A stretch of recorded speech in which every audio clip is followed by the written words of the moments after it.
Bonjour, morning brief du 5 septembre 2024. Alors la bourse de Tunis termine sur une note négative avec un Thun Index qui accuse un repli de 0,04%, réduisant ses gains annuels à 12% dans des volumes qui sont modestes, 3 519 000 dinars échangés sur le marché central où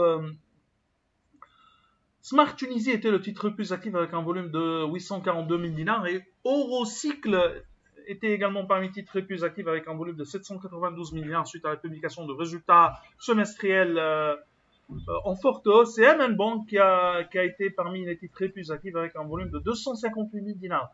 Pour ce qui est des principaux écarts de la journée, on a un UT qui monte de 4,55%, 4,50% de hausse pour Monoprix, Cellcom avance de 4,10%, 4,04% de progression pour Sanimed et EADH qui a pris 4%. Côté baisse, on a Office Place qui recule de 3,74%, 2,73% de repli pour ce papier, ATB cède de 1,94%, Ciment de Bizère qui accuse un repli de 1,64% et UFR qui abandonne 1,55%.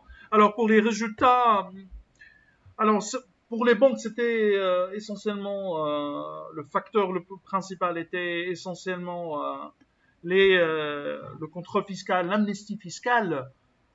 Pour les non financières, c'était un semestre des marges, mais pas de la croissance des revenus. Alors, on a un SRH qui annonce des résultats supérieurs aux attentes avec un résultat net part du groupe qui a grimpé à 30 316 000 dinars contre 12 409 000 dinars une année auparavant.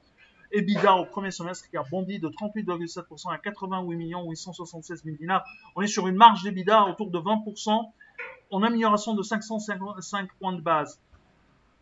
Alors, charges financières qui sont en hausse, mais une dette qui a baissé, donc à 466 000 dinars, 466 millions de dinars contre 487 000 dinars. Charges financières à 22 320 000 dinars, dont 21 400 000 dinars pour le coût de la dette.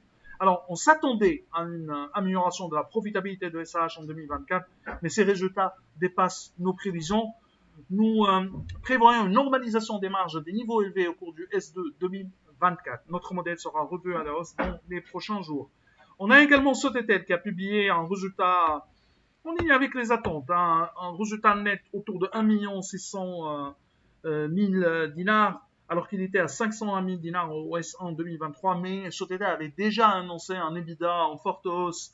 On est à 3 596 000 dinars contre 2 170 000 dinars une année auparavant.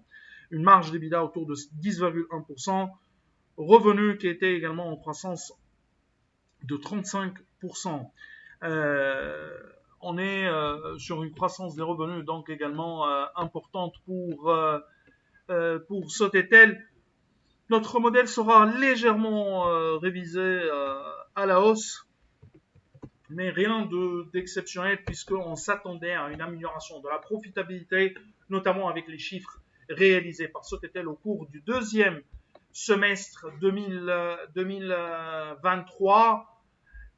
Alors, pour ce qui est de l'autre société qui a publié, on a un Monoprix avec un contexte inflationniste et une demande à tonnes qui pèse sur la profitabilité de Monoprix. Le résultat est en 2024 est encore déficitaire de 3 242 000 dinars. L'année dernière, c'était un bénéfice 1 717 000 dinars.